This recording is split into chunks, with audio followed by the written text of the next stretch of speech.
हे गाईज कसं आहात तुम्ही सर्वे? By the way good morning. अच्छा, तर आज जायचं होतं कॉलेजला. Let me clear you one thing that की मी कॉलेजला सध्या गाडीने जाते.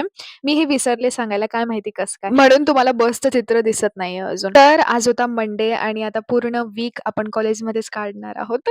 अच्छा, तर मला ना मंडे म्हणजे ना असा खूप चांगला वार वाटतो. लाइक शुभ दिवस पण वाटतो आणि ना असं वाटतंय सर्व काही नवीन-नवीन सुरू होतंय. म्हणजे माहिती नाही मला दर मंडेला होतं असं. की असं वाटतं की न्यू बिगिनिंग स्टार्ट होत आहे. म्हणजे मागे जे काही असेल ना ते विसरून जा आणि एक नवीन सुरुवात करूयात असं वाटतं यार लिटरली. तर मग कॉलेज गेल्यानंतर मी लेक्चर्स केले आणि मग टिफिन वगैरे खाल्लेला. आज मी आणली होती मेथीची भाजी आणि पापडाची चटणी. हा कॉम्बो माझ्या मम्मीला काय आवडतो काय माहिती. आणि मग इथे आमच्या गप्पा वगैरे चालू होता. त्यानंतर प्रॅक्टिकल होता आज फॉरेन्सिक झूऑलॉजीचं ज्याच्यामध्ये फिंगरप्रिंट एनालिसिस शिकवणार होत्या मॅम.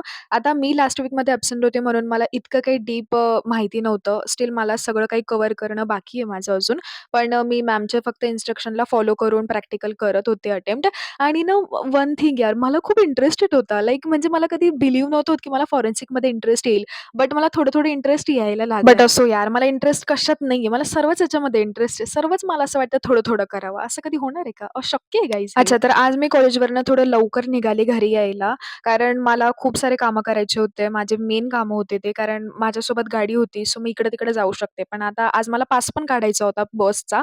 सो मला बसनंतर मग मी कैद झाले. मला काही इकडे-तिकडे फिरता नाही येणार. सो फर्स्ट थिंग तर मला लेन्सकार्टला जायचं होतं. माझा जो स्पेक्स आहे ना, त्याच्यामधला एक स्क्रू पडलेला कुठेतरी. सो मला तो ठीक करून घ्यायचा होता. त्यानंतर मला डी-आय-वायमधनं पण काही वस्तू घ्यायच्या होत्या. मी त्या घेतलेल्या आणि अजून एक गोष्ट म्हणजे मी लवकर त्याचसाठी आली होती, बट मी त्याच्यासोबत माझे बाकीचे पण काम केले होते. सो माझी एक फ्रेंड आहे, तिच्या भावाची शॉप ओपनिंग सेरेमनी होती. सो तिथेच मला जायचं होतं. तिने इन्व्हाईट केलेलं आणि सोबत प्रांजल पण भेटणार होती आणि अजून एक फ्रेंड श्रुती नावाची. आम्ही सर्वजणी अशा भेटणार होतो. त्यानंतर आम्ही तिथे पोहोचलो. खूप सुंदर असं रांगोळी वगैरे तिनेच काढलेली. शिवाय मग आम्ही सर्वजणी अशा गप्पा मारत होतो. आता तुम्ही समजूच शकता खूप दिवसानंतर भेटल्यानंतर खूप गप्पा पण रंगतात. त्यानंतर पूजा वगैरे झाली, प्रसाद वगैरे घेतलेला आणि जेवायचा त्यांनी प्लॅनिंग केलेला हे अजिबात आम्हाला आयडिया नव्हता. आम्ही जस्ट असं वरून-वरूनच गेलेलो आणि लगेच निघणार होतो. बट तिच्या मम्मीनी, आंटीनी खूप असं फोर्स केलेला, की नाही चला जेवायला वगैरे. सो आम्हाला जेवण करावंच लागलं आणि मग मला छोटे-छोटे माझे फॅन्स लोकं पण भेटले.